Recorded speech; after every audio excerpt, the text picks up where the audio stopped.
The following program was paid for by the friends and partners of WLMB-TV 40 Toledo. The first element is to have a meaningful purpose. Why are you in business at all? Or why does your ministry exist at all? What's the big why behind what you do?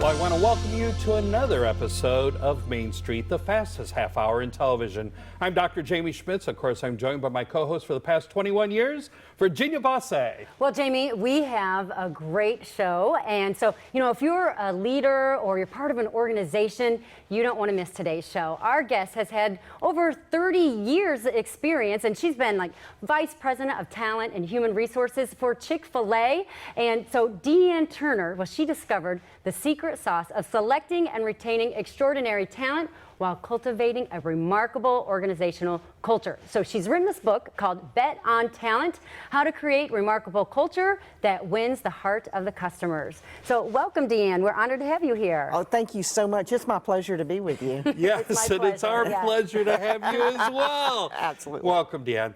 Please share a little bit about yourself and what your role was at Chick-fil-A. Sure. Well, I'm a Georgia native, and growing up in the Atlanta area, I became familiar with Chick-fil-A only as a customer. And then after my husband, who was a pastor in Ohio, we moved back to the Atlanta area, I began pursuing an opportunity at Chick-fil-A. My background had been in marketing, but I ended up in human resources. That's a long story in itself, but I ended up in that area of the business. And over the years, my responsibilities included all the selection of franchisees and the corporate staff, the management and development of those employees, learning and development culture, diversity and inclusion, and the list kind of goes on and on. Yeah, 30 plus years, that's quite a career at Chick-fil-A. But you know, up here in Northwest Ohio, Chick-fil-A has just been around for a few years, and but why do you think Chick-fil-A has been so successful, not only here in Northwest Ohio, but across the nation? Well, you know, actually, they've been in Ohio a long time. I'll tell you how long, because one of my early roles at Chick-fil-A is I was a recruiter for the operators or franchisees that lead the stores. And my market was the Northeast, and Ohio was included in that, and that was at least 25 or so years ago. So we've been around a while, but not as many on-the-street locations that you're familiar with now. And so the reason I think that Chick-fil-A is successful is simply this. A long time ago, the founder of Chick-fil-A, Truett Cathy, made a commitment about the most important decisions that you make in a business, and those are people decisions. And Truett always said people decisions are the most important decisions that a leader makes. And so Chick-fil-A inordinately invest in people decision making, and so they're very careful. The most important decision they make is who they give the keys to the restaurant to, and that's the Chick-fil-A franchisee or operator, as they're known. And so they have currently there's about 2,400 of those across the United States. They employ over 200,000 employees, and so I think the success came from a great model of selecting those franchisees, and then they've done an amazing job of selecting great people in their restaurants, and I think that's why people have such amazing experiences. And while you had a large staff that helped support that whole selection process, at the end of the day, it was you saying, I choose this person to be a franchisee, to be an operator. That was a big part of my role, and you know, the most important question I would ask myself when I got to the end of that interview, and after somebody had been all the way through the process, I would ask them one final question. This is interesting what that question was. I'd look at them and I'd say, now why would I want my own children to work for you? That's good. Because if I didn't want my children to work for this person, why would anybody else want their children to? Over time, I really received some interesting answers to those questions, but it was my last final gut check about making the right decision of who to give those keys to the restaurant to. And just, would you share what maybe the best answer was that you heard over all those times when you asked that question? Sure. I treat your child like my child, and meaning that I'm going to invest in these people that work for me, whether they're young people or older people, because both work at Chick-fil-A, obviously, but I'm going to invest in my team, and I'm going to be the kind of leader that provides them with opportunities, not just to have a job, but to grow in that job and prepare them for future opportunities that they'll have beyond Chick-fil-A. Well, I tell you what, I appreciate that because I'm a mom of 4 children, and actually 3 of my 4 children work at Chick-fil-A. Oh, wow. Yeah, so at the Perrysburg location here in Northwest Ohio. And the 4th probably would. Probably, you know, he's only 13, but he's looking forward to it. So, yeah. But the other 3 do a great job, right? Absolutely, absolutely. Well, you know, you've written this book, Bet on Talent. You know, why did you write it? Well, this started out, the original version of this book actually started out when I was 3-4 years ago. It was about the time that we lost our founder, Truett Cathy. And he had taught me so many things about the importance of people decisions and how, as I said, that the most important decisions a leader makes. And all the principles I learned about selecting people, I really learned from Truett. And so when he was close to we said graduating on to heaven, I began writing down these things that he had taught me for 2 reasons. One is I did not want those of us who worked in Chick-fil-A and had been taught these things from Truett to ever forget what he taught us. And then secondly, there would be so many people that would come after him that I'd want them to know what he thought was important in the business. So I just began writing all these things down, and before I knew it, I had a book. And so Bet on Talent is a little bit of a second version.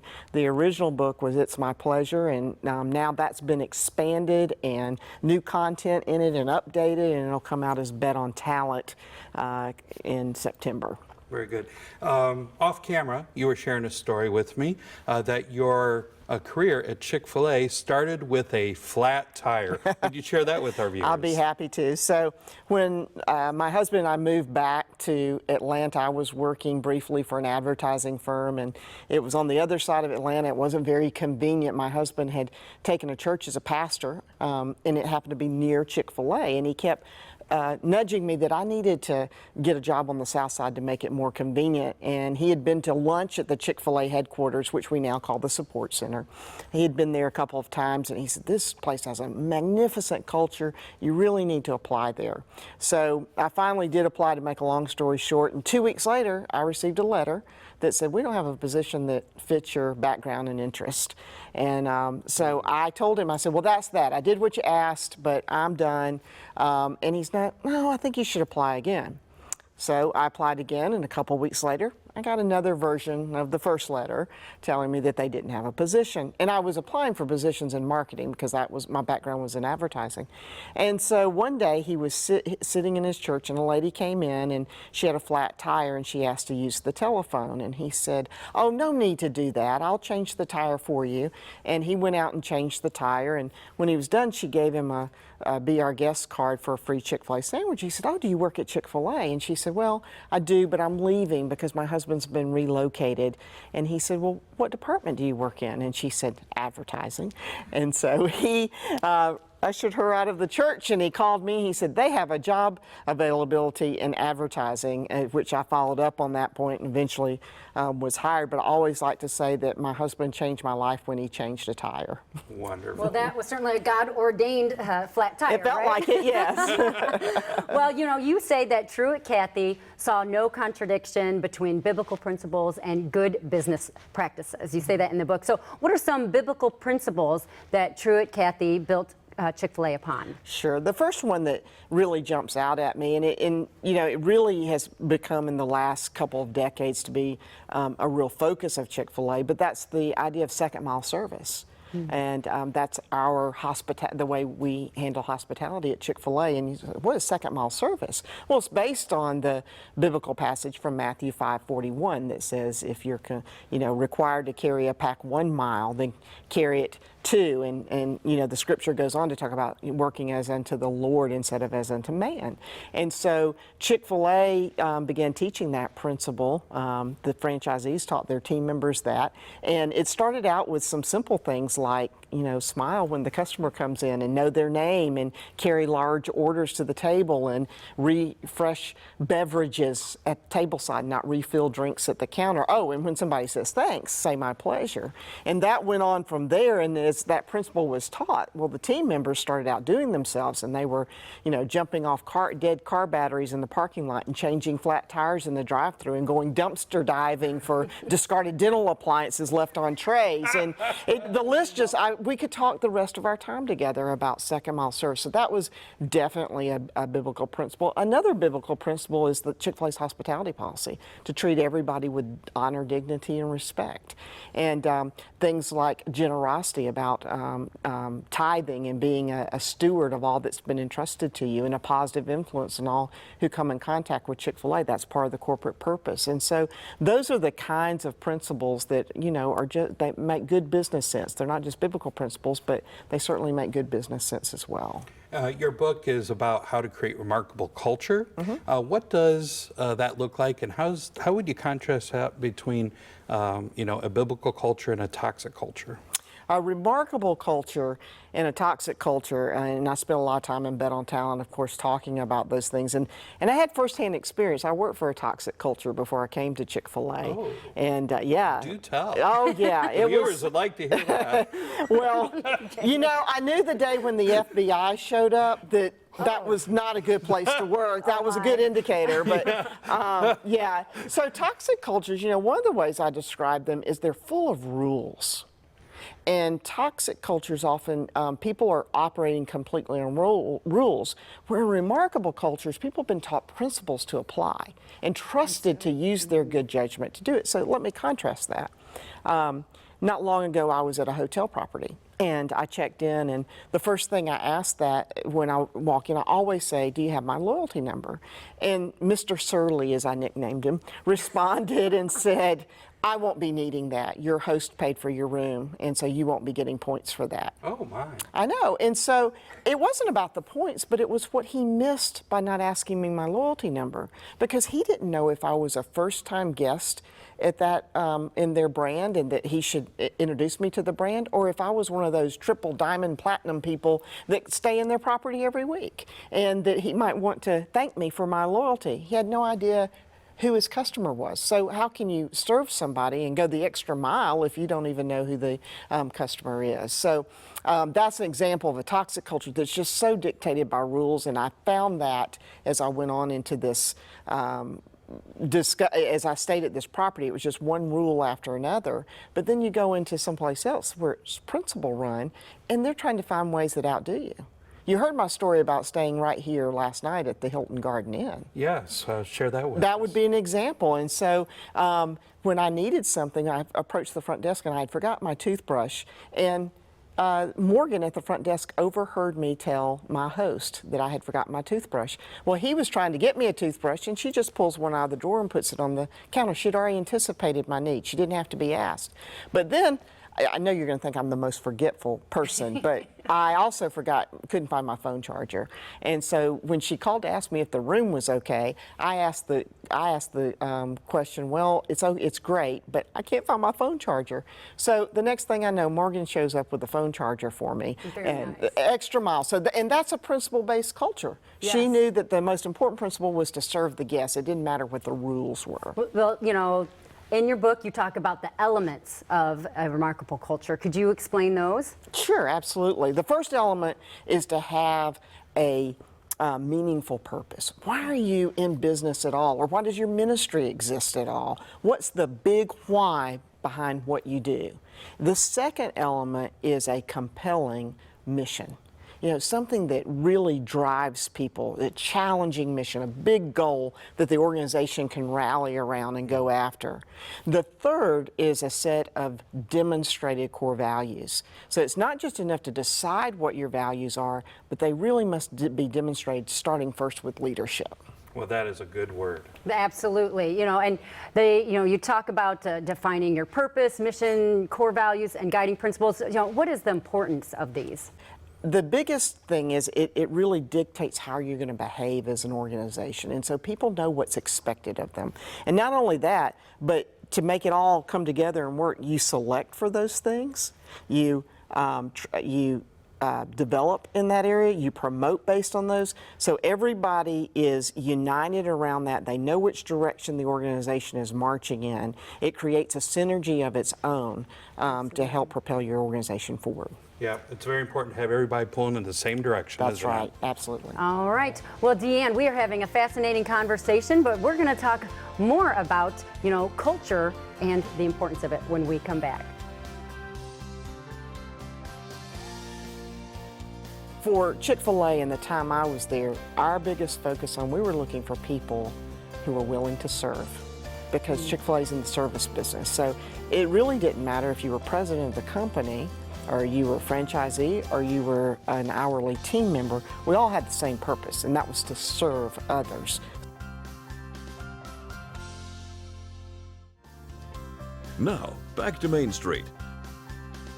We are talking with speaker and author Dee Ann Turner. She's written her book, Bet on Talent, How to Create Remarkable Culture That Wins the Heart of the Customers. And so, Dee Ann, we are just excited. We're talking about the culture within business and organization. Yeah, and I was wondering what happens when, despite your very best efforts, your corporate culture erodes instead of transforms people's lives? Well, that's time to start over. And that's a very difficult thing when that happens. It's much easier when you begin an organization. That was one of the things that I was so fortunate when I worked at Chick-fil-A, because Truett, from the time he opened his first restaurant in 1946, the culture evolved, but he had those basics in place, and it's just much easier in that case than to have to, sometimes a new leader comes in and they have to start over. And I always go back to those main elements of your culture. So when you find yourself in that place, you go back to the why. The why is the most important thing. Why are we here? And then get everybody back on board. This is the why. This is why we do what we do. And then secondly, it's, okay, so if this is a why, what are we in business to do? Or what does our organization exist to do? Let's set a big goal we can rally around. And you really just go back to those basics and you repeat it. You either adjust your values or you recommit to those values, you demonstrate them, and you just have to start all over again and continue to be sure that all of your talent systems reflect those three things you've chosen. There is a history of why Truett Cafe stayed closed on Sundays while other businesses were open 7 days a week. Yeah. What is that story? Well, when Truett opened his first business in 1946, he was a young man. In fact, he lived right next door to the restaurant, so that if there was a problem in his 24-hour restaurant, the employees could run next door and tap on the window, and he could run over and see what he could do to resolve it. So his first Saturday night in business, he'd been open 6 days, 24 hours, and he looked around. He said, "I'm tired. These folks are tired too. We're taking tomorrow off." Of course, that wasn't such a big deal in 1946 because everything was closed, right? The very few businesses were open on a Sunday. But as he grew his business, his conviction about reserving the Lord's Day really became challenged. He had learned not only was it a personal value growing up as in the Southern Baptist faith and growing up in his family and what he was taught about reserving the Sabbath, but he also knew it was a good business practice. It gave his employees a day to be with their families, to rest, to worship if they chose to do so. And so he realized that that had been very beneficial, both because it served his personal belief, but it also served his employees well. So when he started going into the malls in the 1970s, the busiest day in malls was Sunday. And he got challenged sometimes. He would say, "Yeah, you can come here, but you'll have to open on Sunday." And he had to say, "No, thanks." And then what happened, Chick-fil-A became very successful. And so in lots of occasions, Chick-fil-A did more business in 6 days than the others did in 7. And in some of those locations, Chick-fil-A did more business in 6 days than all the others did in 7 combined. Near the end of his life, Truett was often asked, "Truett, do you regret having not opened your restaurants? I mean, have you ever thought about how much money you could have made had you chosen to be open on Sunday?" And his response was always the same. He said, "No, but I've often thought about how much money I would have lost had I chosen to open on Sunday." He knew God's blessing was on him. Yeah. That's right. Well, how do you build a team that creates a remarkable culture? Well, the first thing starts with selection, and you have to be very, very intentional. And so I talk a lot in Bet on Talent about the difference between hiring people and selecting talent. To me, hiring people is a quantity issue. Do I have enough? Do I have enough to cover the shift? It's all about enough versus when I think about selecting talent, I'm thinking about the quality of the people that I'm selecting. Do they have the character that matches the organization? Do they have the competency that matches the role? And do they have the chemistry that matches the team? Those are the three things that I'm looking for. So that's where you're going to start to build a team that creates a remarkable culture, is by selecting the talent that can deliver that for you. Then you have to develop that talent, hold them accountable to those expectations. So what kind of qualities are you looking for in people, so what advice would you give to leaders out there as they're looking? Well, for Chick-fil-A and the time I was there, our biggest focus we were looking for people who were willing to serve, because Chick-fil-A is in the service business. So it really didn't matter if you were president of the company, or you were a franchisee, or you were an hourly team member. We all had the same purpose, and that was to serve others. Some were serving the customer, and some were serving those who serve the customer, but we're all in the service business. So for us, that was the number one requirement, is, are you here to serve? And in your book, you talk a lot about servant leadership. Yes, absolutely. Yes. And in the Chick-fil-A organization, the further up you move in the organization in a hierarchical way, the more you're expected to serve. One of the phrases you use in your book is the phrase truth-telling. What do you mean by that? Truth-telling. Well, I think there's, it's shifting the subject a little bit, but I think there's a real shortage of truth-tellers. And the way I talk about it in Bet on Talent is the need that is part of a stewardship of talent. You select the talent, well, then you have the responsibility of stewarding the talent. And one of the ways you steward talent is to give them the information that they need to improve their performance, to grow, to even move on to another opportunity if it's not the right opportunity. So in the book, I talk about how to tell the truth, about not mincing your words, but get to the point and tell people. Talk about impact instead of intent, because we don't know people's intent. We only know the impact that it's having on others, and help them understand that. And one of the things I talk about is when it's not going to work out. Whether I'm not going to select you for this job, or you're not going to get this promotion, or I'm sorry, there's not money in the budget for this. About how to be really direct and give people the information they need, and it's a much kinder thing to do. It's not, sometimes we try to be nice. You know what nice is? Nice is when we care too much about what you think of me. Kind is when I care more about you. And telling the truth is kindness. In the long run, you're going to be much better off. Right. Absolutely. Right. In your book, you also talk about the abundance mentality and scarcity mentality, and how it impacts, the culture within the company. Can you talk about that a little bit? Sure. I learned this from a leader at Chick-fil-A who always really, he's very passionate. He was my leader for many years, Tim Tasopoulos, Chick-fil-A's president. And he always talked about, there's always enough. And having an abundance mentality means that you don't look at things like, oh, there's just that one position, so I'm in competition with my teammate. But recognizing that in a growing company, there's opportunity for everyone.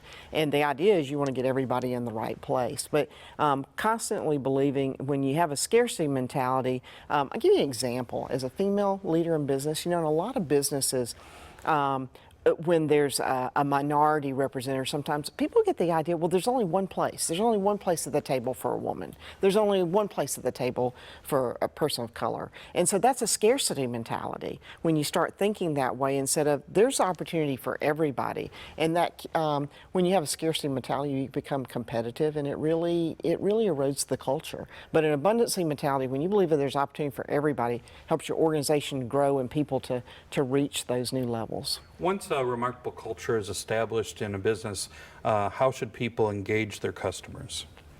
Well, I think it becomes almost natural, and that's certainly been the case of Chick-fil-A, is that, you know, when you go in there and all of a sudden you're having experience. One of the things that's kind of a phenomenon at Chick-fil-A is that the customers sometimes are serving other customers.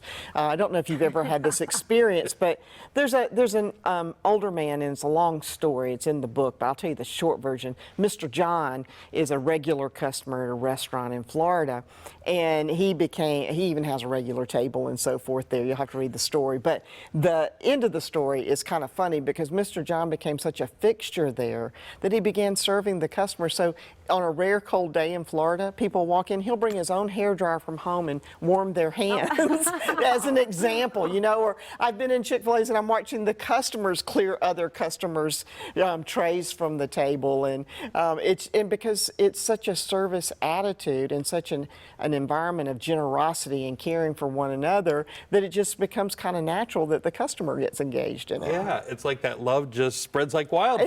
Exactly. Well, and speaking on that, you know, how have you seen God use you, you know, through your time at Chick-fil-A? I mean, over 30 years. So I'm sure you have many, many stories. Well, I do. But I think the biggest thing that I think about, and that's such a humbling thing, you know, to think of God using me, but early in my career, you know, I had studied to go into full-time ministry, and then I married a pastor, and I thought that my path was going to be I'd work a few years, and then I'd stay at home and raise a family and be the preacher's wife, and God had other plans for my life, and that you know, I developed this career, and so then it became to me something to steward. It was a gift to steward, and it became my calling. And so in terms of how I've seen him use me, I think the most important thing that I may have done is that he worked through me to help people get on the path he had determined for them. I was the instrument, whether it was to become a Chick-fil-A franchisee or a Chick-fil-A corporate employee, or to simply say, this isn't the right opportunity, but you know what I see in you? I think you should go and do this, or I think you should finish your education. And I think I was just that instrument that he used in some people's lives to do that. How can people find out more about you, your books, and perhaps even have you come and speak? Absolutely. My website is deeannturner.com, D-E-E-A-N-N Turner.com, and can reach out to me there. And people are surprised I actually answer my own email on that account. People are so surprised when I'm the one who responds. But and then also on Twitter at Dee Ann Turner, on Instagram at Dee Ann Turner, Facebook author page Dee Ann Turner, and on LinkedIn as well. Very good. Do you have a closing challenge for our viewers? Yes. Go do something remarkable. Amen. Dee Ann, thank you for being with us. Thank you for visiting us here on Main Street. Yes, Dee Ann, thank you so much. It was our pleasure to have you here. Well, it's been completely my pleasure. Thank you so much. Well, thank you for joining us this week on Main Street. Be sure to join us next week for another great episode. We hope that Main Street has been a blessing to you today. Please feel free to contact the following to learn more about the topics discussed on today's show.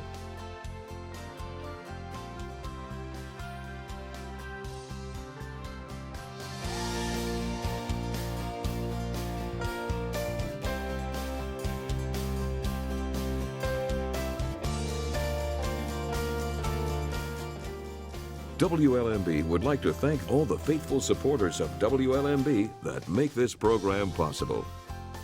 Main Street is a production of WLMB-TV 40 in Toledo. All rights reserved.